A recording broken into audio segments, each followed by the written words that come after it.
Happy Friday. We've made it to the end of another week, and today is the 8th of May, Friday the 8th of May, 2020. Our daily Bible readings for today were Psalm 31, 1 through 5, and then verses 15 and 16, Exodus 3, 1 through 12, and Acts 7, 1 through 16. Today, though, I'm going to be paying more attention to Exodus 3, 1 through 12.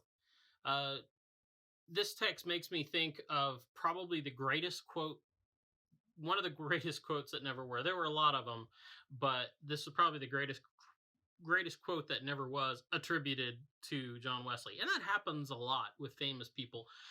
I'm not sure how it happens or why it happens, but there are these quotes that get misattributed to people. Like any famous person you can think of that has a lot of quotes, there's probably a quote that was misattributed to them.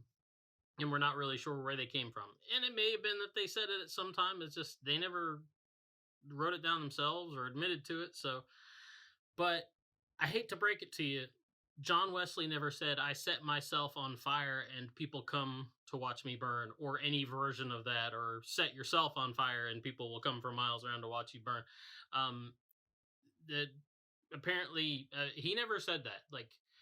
There's a guy named Heitzenreiter who is a really, really famous historian of Methodism and John Wesley. And I think a quote I found attributed to him was basically, he said, "You can look through Wesley's published works all you want and you will never find that quote." So we don't really have any proof. That's not to say maybe he didn't say it and people heard it, but we've never found any real written record of it. So we don't really know. And it's a shame because that quote would come in really handy right now, because that is kind of what's going on in the text here. It kind of encapsulates that, and I'll talk more about that. But I want to talk about about Moses' words here in Exodus 3, and it says that he saw this burning bush, this blazing bush. It was in the middle of the wilderness. It was blazing, yet it wasn't consumed, and it caught his attention. And he said, "I must turn aside and look at this great sight and see why the bush is not burned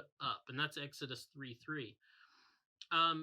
And it's in pursuing that sight, turning aside to look at this amazing thing, this unusual thing, this thing that he had never seen before. Nobody had ever seen before. It didn't fit with reason, right? They knew how things worked. If you set a bush on fire, it gets burned and it disappears, right? It goes up into smoke and ash. But this wasn't doing that. And it was pursuing that sight, his curiosity of seeing what this was all about, that actually led him into the presence of God. And he finds out that it was the presence of God that was drawing him to the bush, not the other way around. It's kind of like I don't know if you go camping a lot, or if you've ever seen, like a Coleman lantern, not just like an oil lamp, but like a Coleman lantern that uses gas or propane or something. It's kind of like that. The mantle in itself isn't actually burning. It's already burned up. You put the mantle in and you light it and it just turns to ash, and then you let the gas flow through it, and the presence of the gas burning, glowing, and doing what the gas does makes the mantle glow, and the mantle doesn't get consumed. It just glows because of what's going on around it, because it's in the presence of this gas. Not saying God is propane, not saying that at all. So anyway, but it's kind of like that. It wasn't the bush that was burning; it was the presence of God that the bush was reacting to, that was drawing Moses' attention to it. And I think that's probably the image that our misattribution points at. But it gets it wrong, right? I think it's catching the spirit, but kind of getting it wrong. I think that if Wesley had said this quote, he wouldn't have presumed to be setting himself on fire.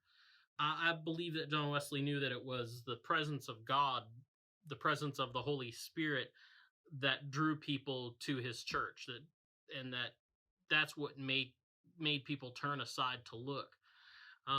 That's what people get interested in the church for. It's the presence of God moving and doing and acting in the church, burning in the church, and yet the church isn't consumed, that makes them turn aside and look to see this miraculous thing, this amazing thing, this thing that is out of the ordinary, that doesn't fit into their normal experience of life and how the world works as they understand it.